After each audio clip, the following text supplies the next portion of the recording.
ମୋର ପ୍ରିୟ ପିଲାମାନେ, ମ୍ୟାକ୍ସିମମ୍ ପିଲାଙ୍କର ଗୋଟେ ଡାଉଟ୍, ସାର୍ ମୋର ଆଡ଼ମିସନ୍ ଏଇ ଜାଗାରେ ହେଇଛି, ବିଏଡ଼୍ର ବିଏଚ୍ଇଡ଼ିର।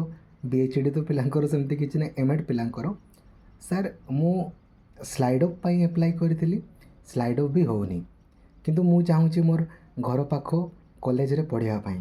ସାର୍ ସେଇଠି ସିଟ୍ କିଛି ଖାଲି ଅଛି, ଯଦି ସ୍ପଟ୍ ସିଲେକ୍ସନ୍ରେ ହୁଏ ତ କ'ଣ ମୁଁ ସେଇଠି ପାର୍ଟିସିପେଟ୍ କରିପାରିବି କି? କରିପାରିବେନି।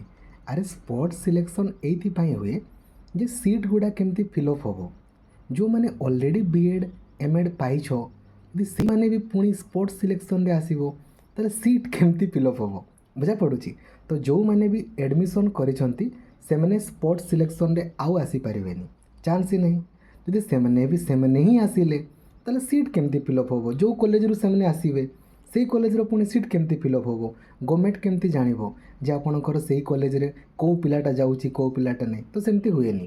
ଆପଣ ଆଡ଼ମିସନ୍ କରିଛନ୍ତି, ସ୍ଲାଇଡ଼୍ ଅପ୍ ଦ୍ୱାରା ହିଁ ଆପଣଙ୍କର କଲେଜ ଚେଞ୍ଜ ହେବ ତ ଚେଞ୍ଜ ହେବ, ନହେଲେ ଆଉ ଚେଞ୍ଜ ହେବ ନାହିଁ। ଠିକ୍ ଅଛି, ବୁଝାପଡ଼ୁଛି? ତ ଥାର୍ଡ଼ ସିଲେକ୍ସନ୍ର ଆଡ଼ମିସନ୍ ପ୍ରାୟତଃ ସରିଯାଇଥିବ।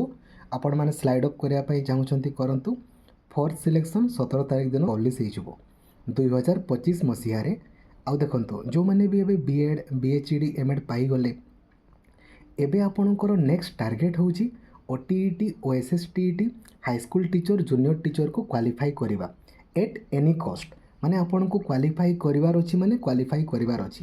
ସବୁ କ୍ଲାସ୍ ଆପଣଙ୍କର ଆପ୍ଲିକେସନ୍ରେ କରାହେଉଛି। ଆଗ ଆପଣ ପ୍ଲାନିଂ ଭିଡ଼ିଓକୁ ଦେଖିଦେବେ। ଯେମିତି ମୁଁ ଆପଣଙ୍କୁ ପ୍ଲାନିଂ ଭିଡ଼ିଓରେ କହିଛି ସେମିତିକା ୱେରେ ପଢ଼ନ୍ତୁ। ଆପଣ ପଢ଼ା ଛାଡ଼ିଦେବେ ହେବନି। ଆପଣ ଜାଣିଛନ୍ତି ନା, ଯଦି ଆପଣ ଖାଲି ଆଡ଼ମିସନ୍ କରିଛନ୍ତି, ସିଟି କିମ୍ବା ବିଏଡ଼୍ ଖାଲି ଆଡ଼ମିସନ୍ ଗୋଟେ ଛୁଆଟା କରିଛି, ଦେନ୍ ସିଏ ସବୁ ଏକ୍ଜାମ୍ ପାଇଁ ଏଲିଜିବୁଲ୍।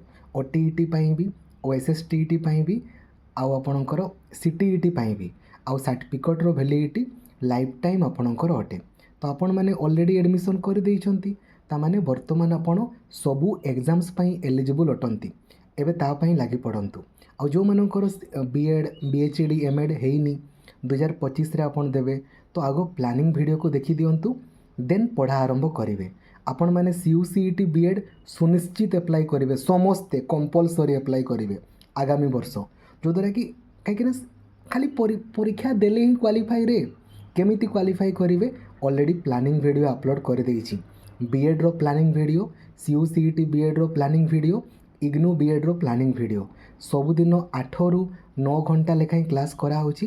କାଇଣ୍ଡଲି ଆପଣ କ୍ଲାସ୍ କରନ୍ତୁ। ସମସ୍ତଙ୍କର ଆର୍ଟ୍ସ ସାଇନ୍ସ କମର୍ସ ସବୁ ପିଲାଙ୍କର, ତ କାଇଣ୍ଡଲି କରନ୍ତୁ, ଯଦ୍ୱାରା କି ସବୁ ଏକ୍ଜାମ୍ରେ ଆପଣ ଇଜିଲି କ୍ୱାଲିଫାଇ କରିପାରିବେ। ଆଗ ପ୍ଲାନିଂ ଭିଡ଼ିଓକୁ ଦେଖିଦିଅନ୍ତୁ, ଦେନ୍ ପଢ଼ା ଆରମ୍ଭ କରିବେ। ଠିକ୍ ଅଛି, ଥ୍ୟାଙ୍କ ୟୁ, ଜୟ ଜଗନ୍ନାଥ, ଧନ୍ୟବାଦ, ଥ୍ୟାଙ୍କ ୟୁ।